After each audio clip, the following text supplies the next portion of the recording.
What is up, guys? Welcome back to the channel. Barcelona have just defeated Mallorca 5-1 away from home. We are so back. We are so back. I missed that Barcelona. It's been so long since we saw that Barca in the league.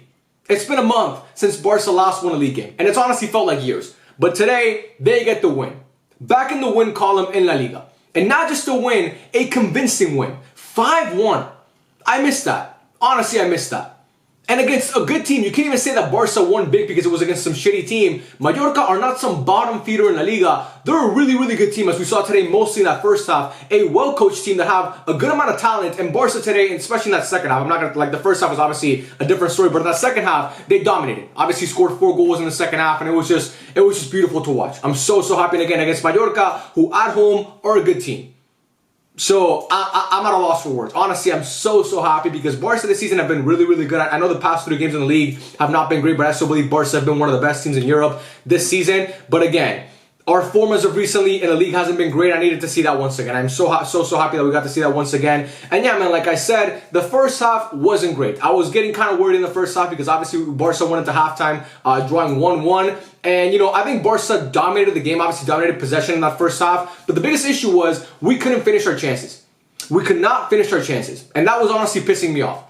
Because it was reminding me of last year under Xavi. Under Xavi last year, yes, I don't think Xavi was the best coach. But also part of the issue last year was that Barca couldn't finish in front of goal. Like, we severely underperformed our XG last season, I'm pretty sure, under Xavi. And that's why we had such a terrible season, obviously won trophyless. And these past few games against Las Palmas, Celta Vigo, and Real Sociedad, I was seeing that once again. Barca were unable to finish their chances. And today I was seeing that against Mallorca, like I said, in that first half. But I'm happy that, you know, it didn't come back to bite us in the ass. But yeah, that first half, man, Ferran Torres missed a big chance from a pass from Raphinha right after he scored his goal. We missed like 2 chances, right? Raphinha missed a one-on-one right before halftime. So I was getting kind of scared. That honestly, that first half should have ended at least 2 or 3-1 to Barcelona. We should have been up at halftime, but again, we weren't. But yeah, I mean, like I said, that doesn't really matter now because we won the game anyway. The goal in the first half came courtesy of Ferran Torres, who I don't know. I just don't think he's a good player, to be completely honest with you guys. I don't see it with Ferran Torres. He always leaves me wanting more. I always, like, every time I watch Ferran Torres play, I'm like, is that all that we're going to get from you? Is that really all we're going to get from you, honestly? Like, you have nothing else left?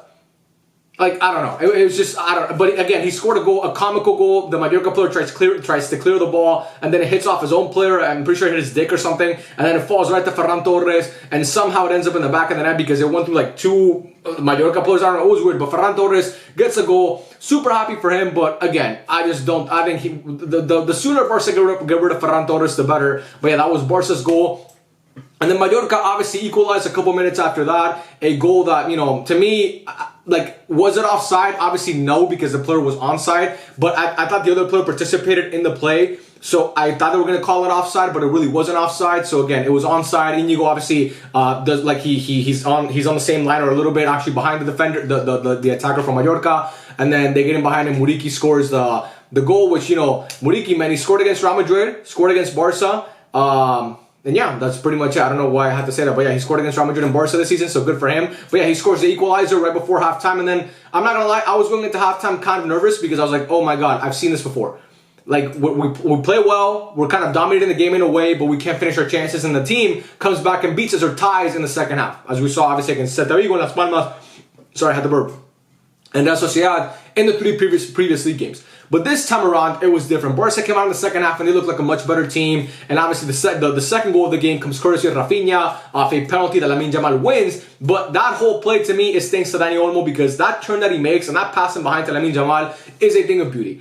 Dani Olmo is he's such an amazing player because he's so creative and he's so unique in his skill set. I mean, the guy's really one of one when it comes to, like, I'm not saying he's one of the best players in the world, but he is really one of one when it comes to his skill set and what he can provide on a football pitch. The problem with him is he's never fucking healthy, but when he's healthy, he does stuff like that, and like what we saw today. But yeah, man, that was a great ball and a great turn to obviously to play that ball behind to Lamine Yamal. Lamine gets pushed from behind, obviously a clear pen. Finally, they give Barca a fucking pen in this league. What is it? It takes that to give Barca a pen, but they give Barca a pen, and Raphinha converts it beautifully. And obviously in the absence of Lewandowski, he's the penalty taker. And I think, you know, that was a great pen from him. The third goal comes courtesy of Raphinha, actually. Once again, yeah, Raphinha scores that third goal. And guess who it was? It was Lamine Yamal with that pass. The little Trivela pass that's become his signature pass at this point. And also to Raphinha. I mean, he did that same pass against Villarreal to Raphinha. And then today, what a pass, man. And I'm going to talk about Lamine Yamal a little bit later on in this video. But this guy, man, he's actually insane. Is Barca back or is Lamine Yamal just starting once again? I really don't know. Honestly, I don't know. I want to say that Barca's back, but honestly, deep in my heart, I know that this team, our heartbeat is Lamine Yamal. We saw it in the games that he didn't play. But yeah, this guy, his playmaking at that age is just ridiculous, man. His understanding of the game and understanding of space and what ball to play, what type of pass to play at what time, it's actually ridiculous how talented of a player Lamine Yamal is. A generational talent. Truly a generational talent. And we saw it again today with that pass to Raphinha. And Raphinha gets a brace. Good for him. I think he has 16 goals and 8 assists in all comps this season, which is absolutely insane. It's only early December at this point, so, you know, you do the math. If like half of the season, if he does that for the second half of the season, he might end up on 32 goals and 16 assists. Can you imagine how crazy that would be? 48 GA for Raphinha in all comps at the end of the season. That'd be insane. But yeah, man, great finish from Raphinha. Actually, not a great finish. It was a tap-in, but great pass, great run from Raphinha into the box. Then the fourth goal comes courtesy of a guy who's been very maligned by Barca fans, and actually got an assist today as well, Frenkie de Jong. He scores the fourth goal. It was a good goal. Again, a pass from Lamine Yamal. Lamine Yamal is the one that plays that pass into the box. The Mallorca player tries clearing it. It falls right to Frenkie de Jong. He's right there. He comes in, crashes the box, and scores that goal. Look, Frenkie de Jong, the way that Barca fans talk about him, you would think this guy is a Real Madrid player because they hate him so much. And I've always been a defender of Frenkie de Jong. If you watch my videos, I think he's an amazing player. I think Barca fans forget how good he was for us last season. At the beginning of the season, he was our best player. Honestly, he was our best player. People might say that's revisionist history. It's really not. Go back and watch the games from last season and watch how good Frenkie de Jong was. He was pretty much the only bright spot on that team. But again, that's besides the point. I think today, with the goal and the assist, obviously he had the assist to Pau Victor for the fifth goal as well. I think Barca fans see, again, this doesn't mean that Frenkie de Jong is all forgiven and he's back to being one of the best midfielders in the world because he hasn't been great and he's still easing his way back from injury. But, I mean, this guy has a lot of talent and we see it, and he's a guy who, to me, again, are we going to sell him in the summer? Probably. I think it's for the best for both the player and the club. But while we have him on the team, you might as well take advantage of the type of player that he is. And to me, he's very talented. So today, yeah, like I said, he scored a goal and an assist, which I think was great for his confidence and for the team overall because he hadn't gotten a score sheet yet. So to see that, it made me very happy for Frenkie de Jong and for Barca. And, you know, like I said, hopefully that reinstalls some confidence in him going forward for the rest of the season.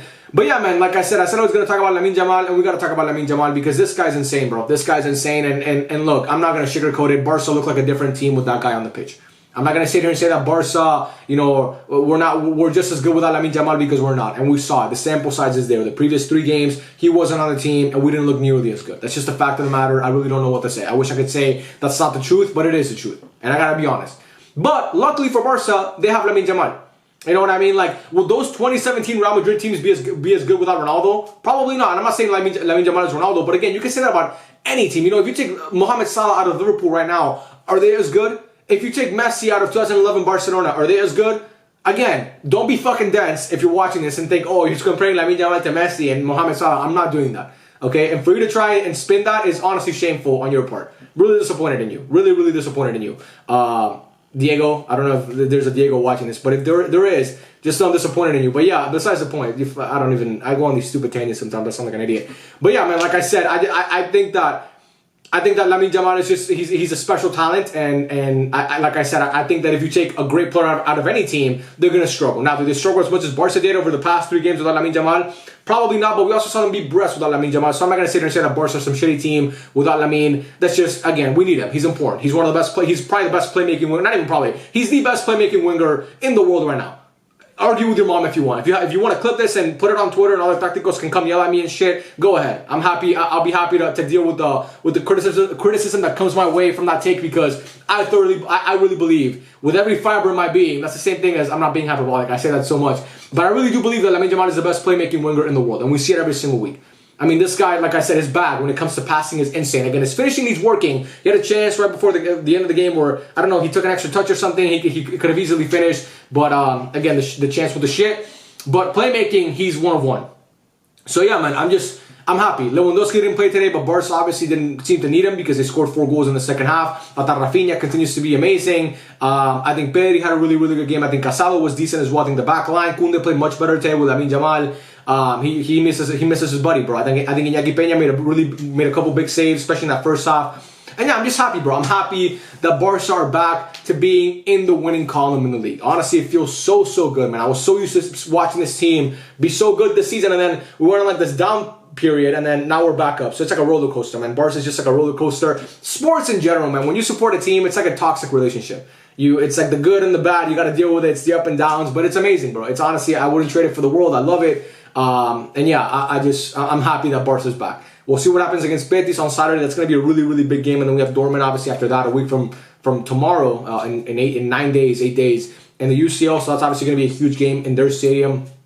But with Lamine Yamal, I've seen this team be probably the best team in Europe. So now that he's back and healthy, and hopefully he can stay healthy for the rest of the season, it's going to look a lot better. I'm not really happy that we rely on a 17-year-old. Honestly, I'm not going to sit here and act like I'm happy about it. But like I said earlier, there's something we can do about it now. We rely on the 17-year-old, and he's on the pitch. So as long as we have him, it looks like Barca have a shot. But yeah, man, because look, we won today without Lewandowski. So, maybe we can miss Lewa here and there. We can miss, Gavi. We can miss Frenkie. We can miss Araujo. We can miss all these players. But if we miss Lamine Yamal, it seems like the team goes to shit, which is not great. Again, like I said, but whatever. What can we do about it now?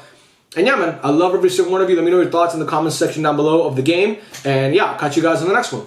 Peace out.